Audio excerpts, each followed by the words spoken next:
विनोदी प्रकारामध्ये stand up comedy असा एक प्रकार आहे. पण ही स्टँडअप कॉमेडी असली पण मी मात्र बसून कॉमेडी करणार. त्याचं कारण सांगतो. मी जर उभं राहून कॉमेडी केली तर तुम्ही जरा वेळ म्हणा हे चल बस खाली, तर तो तुम्हाला चान्स देऊ नये यासाठी मी पहिलेच खाली बसलोय.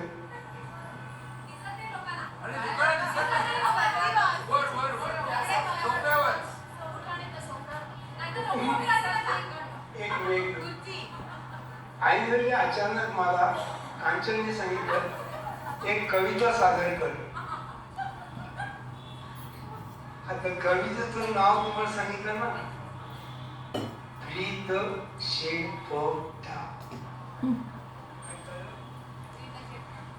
प्रीत शेपटा याच्यावर तुम्हाला कल्पना आली असेल की कविता कशी असेल. बाईच्या नखापासून केसापर्यंत मला जर विचारलं तुला काय आवडतं, मी सांगेन तिचे केस. हा हसू नका, मला आता टक्कल पडलाय. पण बाईचे केस तर सांगायचं तात्पर्य कुटुंब रंगलंय काव्यात असा एक विसुभाऊ बापट यांचा एक 3 तासाचा कार्यक्रम. त्याच्यामध्ये मराठवाड्याच्या कुठच्या तरी एका आडगावात राहणाऱ्या कवीची एक कविता ते विसुभाऊ बापट सादर करायचे 20 वर्षापूर्वी. आता मला ती फारशी आठवत नाहीये, पण निमित्त इथे आहे आणि कांचन कीर्तीने सांगितलं की ती कविताच घे. तर बघू जशी आठवते तशी मी माझ्या परीने सादर करतो. एसएससीत मी बसलो होतो प्रथम परीक्षेस. एकाग्रतेने पेपर सोडवा आदेश उपदेश.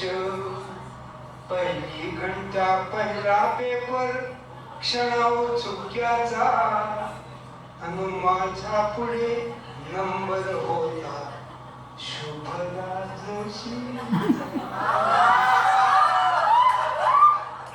मानेला मग हिसडा देऊन नकळत सवयीने लिहू लागली पेपरच्या माती पाणीच्या पाणी. अरे मऊ रेशमी मोहक काळा केसांचा भार गया, तिचा त्या क्षणी येऊन पडला माझ्या हातावर.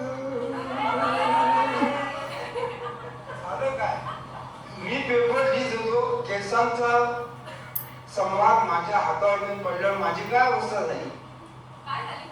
3 तास मी एकचित्त हो तिच्या शेपट्यात. लिहिली नाही एक ओळ मी उभ्या पेपरात. शेवटची ती टाळू नका, शेवटची ती घंटा होता आलो भानावर. जगणी आता कळले मजला गावी शेतावर. काय करणार एसएससी नापास. केसान या गळा कापला असे जरी माझा प्रीत शेपट्या बैलांच्या परी घुमतो हा राजा. म्हणजे आता हातामध्ये बैलांच्या शेपट्या आल्या. मोठे वरती केत शेतावरती माझी उपजीविका. मोठे वरती शेतावरती माझी उपजीविका. मी झालो ज्ञानाच पारखा. अरे शुभदा जोशी आज असे एक प्रख्यात प्राध्यापक.